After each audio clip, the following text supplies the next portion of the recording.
Good morning students. Today is 19th May and this is maths lecture for class 11 students. This is lecture number 35 and today we will start discussion on trigonometric functions. This is a common lecture which is applicable to all batches of class 11th.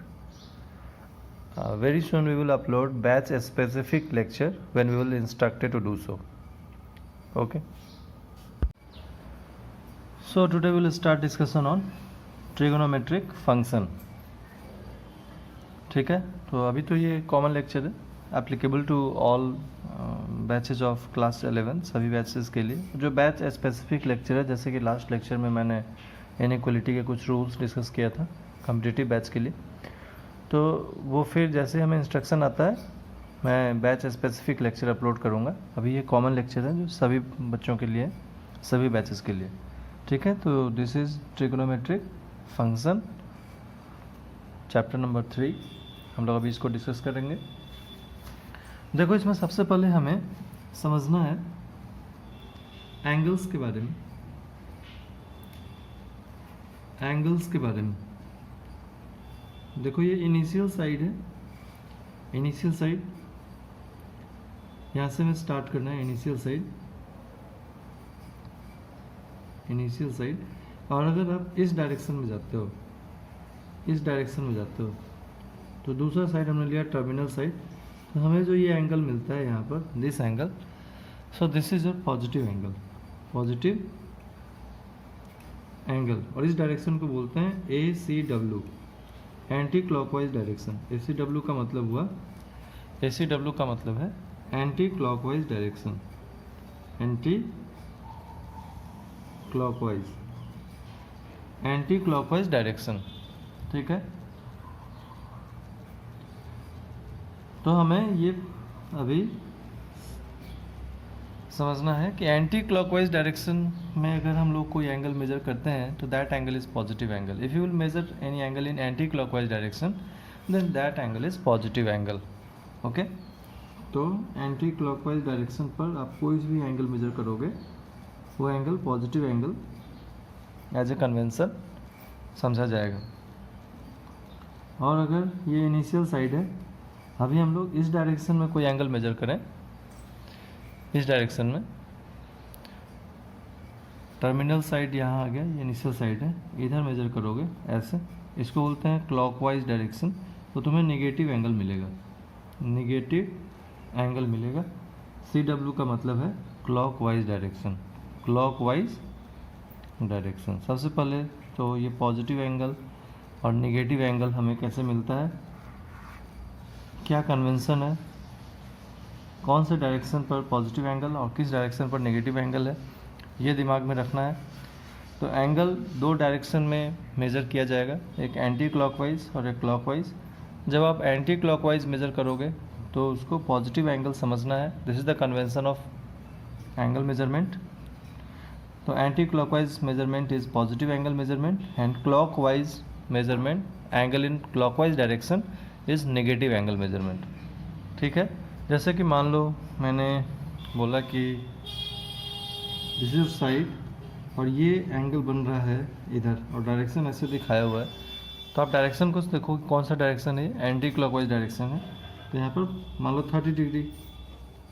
आपने पहले भी class 10th वगैरह में भी angle पढ़ा है, तो वहाँ पर तुमने एंगल को डिग्री में तुमने शो किया है. 60 डिग्री, 90 डिग्री, है ना, 120 degree, 45 degree, 180 degree, like this.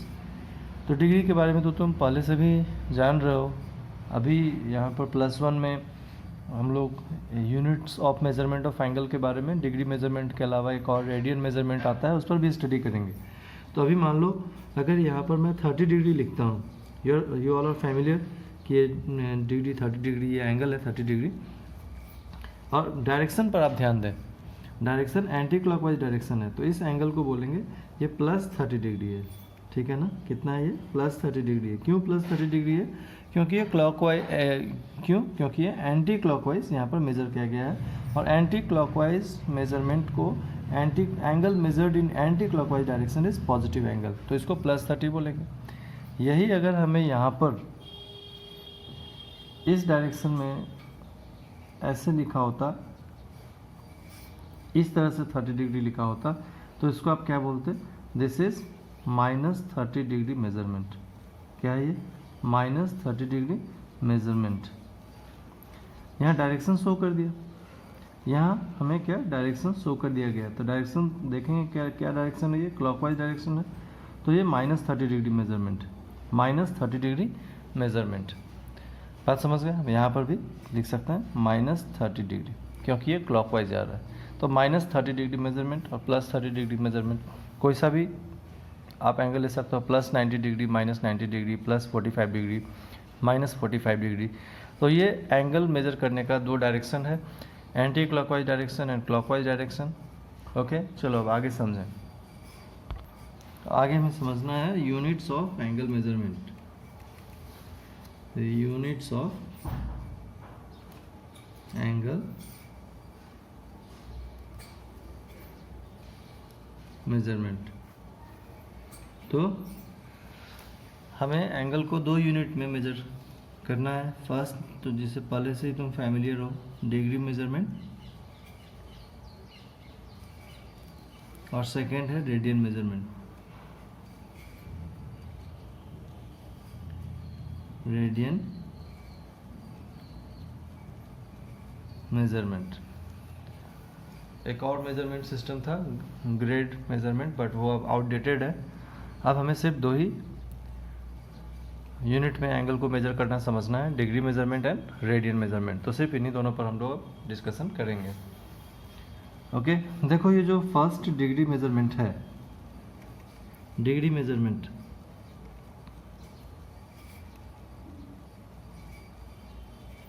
Degree measurement, इसमें हमें ये समझना है कि इस पॉइंट पर ये हमारा इनिशियल साइड है, यहाँ से हमने एंगल बनाना शुरू किया, यहाँ तक आ गए तो कितना बना ये? 180 डिग्री बना।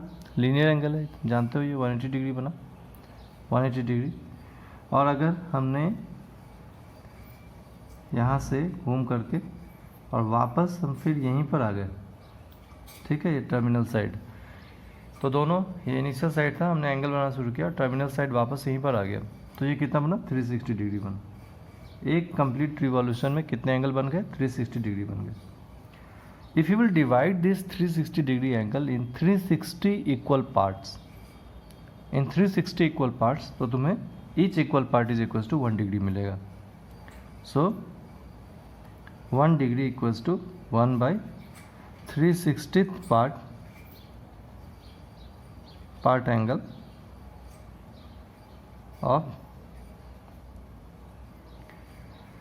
of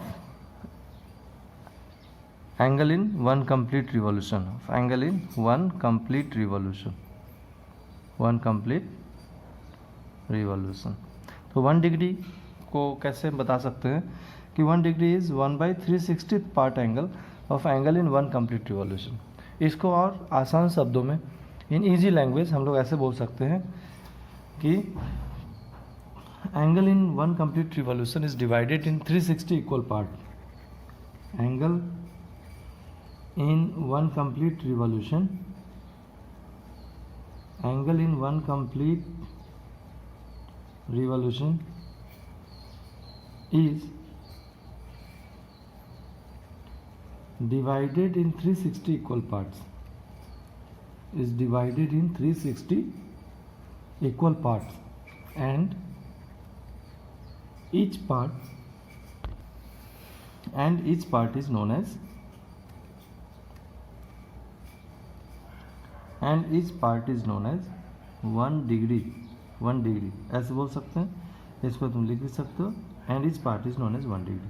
तो जो भी ये एंगल आ रहा है 360 डिग्री, तो angle in one complete revolution है, is divided in 360 equal parts. इसको 360 इक्वल पार्ट्स में डिवाइड कर दे तो ईच पार्ट को 1 डिग्री बोलेंगे। फाइन, तो ये तो 1 डिग्री के बारे में बताया गया। 1 डिग्री क्या है, 360 डिग्री क्या है, वन कंप्लीट रिवॉल्यूशन में 360 डिग्री है, हमें 1 डिग्री पर कंसंट्रेट करना है। Now we can divide 1 degree further in some parts, और उसको स्पेसिफिक कुछ नोटेशंस दिए गए हैं, उनको आप समझो। अब देखो नाउ 1 डिग्री, वैसे तो 1 डिग्री बहुत ही छोटा होता है, 1 डिग्री बिल्कुल यहाँ पर आएगा, पर समझने के लिए आप ऐसे समझो कि अगर ये 1 डिग्री है, 1 डिग्री है, तो हमने अब 1 डिग्री को 60 इक्वल पार्ट्स में डिवाइड कर दिया, ऐसे 60 इक्वल पार्ट्स, 60 इक्वल पार्ट्स में हमने इसको डिवाइड कर दिया।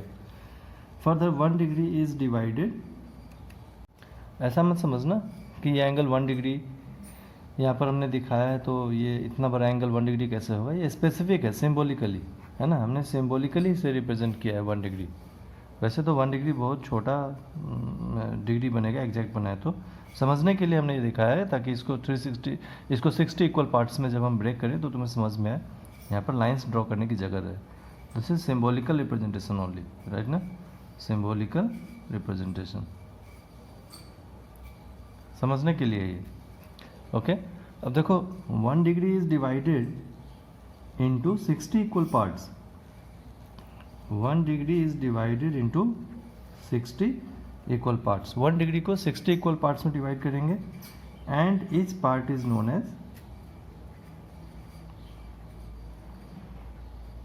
And each part is known as 1 minute, 1 minute, इस part is known as 1 minute. और इसको ऐसे दिखाते हैं तो 1 डिग्री इक्वल्स टू कितना हुआ 60, और एक डैश दिखाते हैं, ये मिनट का सिंबल है, मिनट का, तो 1 डिग्री इक्वल्स टू 60 मिनट हो गया, 1 degree equals to 1 degree is equals to 60 minute. इस तरीके से हम लोग यहाँ पर सिंबल में रिप्रेजेंट करेंगे, मिनट के लिए एक डैश इंडिकेट किया जाता है, okay.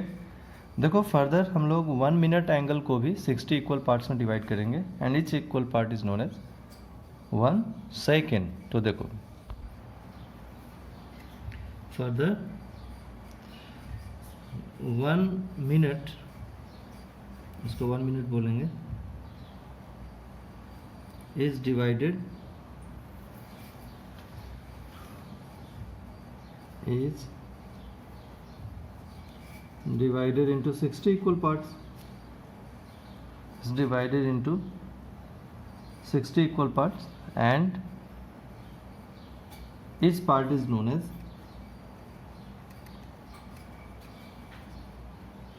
and each part is known as 1 second, और सिम्बोलिकली 1 सेकेंड को डबल डैश इंडिकेट किया जाता है। इसका मतलब है 1 degree equals 1 minute is equals to 60 second, ऐसे डबल डैश इंडिकेट करेंगे, ऐसे 1 minute is equals to 60 second, 60 second. अच्छा, अब कई बच्चों के दिमाग में ये आ रहा होगा कि ये सब हमें क्यों पढ़ाया जा रहा है, 1 डिग्री इक्वल्स टू 60 मिनट, है ना, इससे पहले तूने पढ़ा 1 degree equals to 60 minute, 1 minute equals to 60 second, ये सब क्यों पढ़ाया जा रहा है? देखो प्लस क्लास 10th में जो तुमने पढ़ा एंगल, तुम एंगल को वहाँ पर कैसे मेजर करते थे, 45 डिग्री, 60, 90, 180। प्रोटेक्टर के हेल्प से हम लोग 0 डिग्री टू 180 डिग्री के बीच कोई सा भी एंगल ड्रॉ कर सकते थे, 1 degree, 5 degree, 10 degree, 12 degree, 13 degree, 46 degree, है ना, 121 डिग्री, 179 डिग्री, कोई सा भी डिग्री आप ड्रॉ कर सकते थे।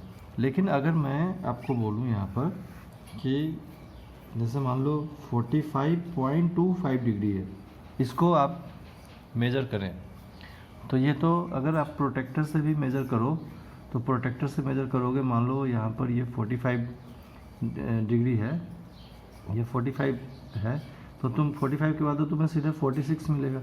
अब इसके बीच ये 45 और 46 के बीच हमें मेज़र करना है 45.25 या 45.32 डिग्री, 45.97 डिग्री। तो इनको मेज़र करने के लिए इन सिंबल्स का यूज़ किया जाता है, डिग्री से मिनट में और मिनट से सेकंड के सिंबल को यूज़ किया जाता है। तो देखो इसको किस तरीके से रिप्रेजेंट कर सकते हैं 45.25 डिग्री को, तो we can write 45.25 degree as 45 degree plus 0.25 degree. तो जो कंप्लीट नंबर है यहाँ पर उसको तो एज इट इज छोड़ दो, जो तुम्हारा होल नंबर है 45 डिग्री उसको एज इट इज छोड़ दो, जो डेसिमल पार्ट है उस डेसिमल पार्ट को हम लोग डिग्री को मिनट में कन्वर्ट करेंगे। तो कैसे कन्वर्ट करोगे, तो तुम्हें पता है ना कि 1 डिग्री इक्वल्स टू 60 मिनट होता है, तो 0.25 डिग्री इक्वल्स टू क्या होगा, तो 0.25 इंटू 60। और अब चूंकि ये मिनट में कन्वर्ट हो गया तो हम लोग यहाँ पर डिग्री का सिंबल नहीं देंगे, यहाँ पर एक डैश लगा दो, इससे पता लग गया कि ये 0.25 डिग्री अब मिनट में कन्वर्ट हो गया। 0.25 डिग्री कहाँ कन्वर्ट हो गया, मिनट में, तो 0.25 इंटू 60 मिनट आ गया। अब इसको आप सिंप्लीफाई करो इस तरीके से, ठीक है। तो ये 0.25 इंटू 60 को ऐसे इसको आप सिंप्लीफाई करो, ये हटा दो, ठीक है। तो ये आ गया कितना, 150/10, तो कितना बना, 15 बना। ओके, तो ये हमारा सिंप्लीफाई करने के बाद आ गया 15 मिनट। अब इसको हम लोग लिख सकते हैं 45 डिग्री एंड 15 मिनट। बात समझ में आ गई। तो हमें जो डिग्री का पार्ट है वो जो फ्रैक्शनल पार्ट है उसको फ्रैक्शन में ना लिख करके इस तरीके से उसको फर्दर मिनट और सेकेंड में कन्वर्ट करके लिखना होता है। अब चूंकि इसमें मिनट में ही कंप्लीट डिजिट आ गया तो इसमें आगे हमें सेकेंड तक जाने की ज़रूरत नहीं पड़ी। मान लो कोई एंगल अगर ये 45.25 की जगह 45.27 डिग्री रहा होता तो तुम क्या करते, तब इसको लिखते 45 डिग्री प्लस 0.27 डिग्री, और फिर हम लोग लिखते हैं इसको 45 डिग्री प्लस 0.27 को क्या लिखा जाता है यहाँ पर, 0.27 डिग्री को 0.27 इंटू 60 मिनट, ठीक है। फिर हम लोग इसको आगे फर्दर सॉल्व करते, तो इसको सॉल्व करोगे यहाँ पर 0.27 इंटू 60, तो इस तरीके से इसको मल्टीप्लाई करो 162/10, तो ये कितना आ गया 16.2 आ गया। तो हमें ये मिलता है 45 डिग्री प्लस 16.2 मिनट, ठीक है ना। अब फिर हम लोग जिस तरह से डिग्री में शुरू में 45 डिग्री और डेसिमल पार्ट को अलग लिखा था उसी तरीके से यहाँ पर मिनट में भी इसको 16 मिनट प्लस 0.2 मिनट आप अलग लिख सकते हो ऐसे। अब जो कंप्लीट मिनट पार्ट है उसको तो आप एज इट इज़ रहने दो, जो डेसिमल में जो फ्रैक्शनल मिनट है उसको सेकेंड में कन्वर्ट कर देंगे। तो we know 1 minute equals to 60 second, तो 0.2 मिनट क्या होगा, 0.2 इंटू 60 वैसे, और डबल डैश कर देंगे तो ये सेकेंड का साइन आ जाएगा। ओके, तो उसको आप लिख सकते हो 45 डिग्री प्लस 16 मिनट और यहाँ पर 12 प्लस 12 सेकेंड। तो finally we can write our answer as 45 degree 16 minute, plus का साइन हट जाएगा और सबको एक साथ इस तरीके से लिखेंगे 45 डिग्री 16 मिनट 12 सेकेंड। तो ये एप्लीकेशन है, जो एंगल हमारे कंप्लीट इंटीग्रल नहीं होते हैं, डेसिमल पार्ट्स में भी कुछ एंगल होता है, उसको रिप्रेजेंट करने के लिए इस तरह से कम्प्लीटली मिनट और सेकंड सिस्टम तक रिप्रेजेंट किया जाता है। आई होप तुम्हें समझ में आया होगा क्या एप्लीकेशन है, क्यों हम लोगों ने डिग्री टू मिनट और मिनट टू सेकंड में एंगल को देखा है। ओके, तो आप इन सारी चीज़ों को रिवाइज करना, फिर हम लोग आगे नेक्स्ट लेक्चर में डिस्कस करते हैं। Okay, so that's it for today, thank you.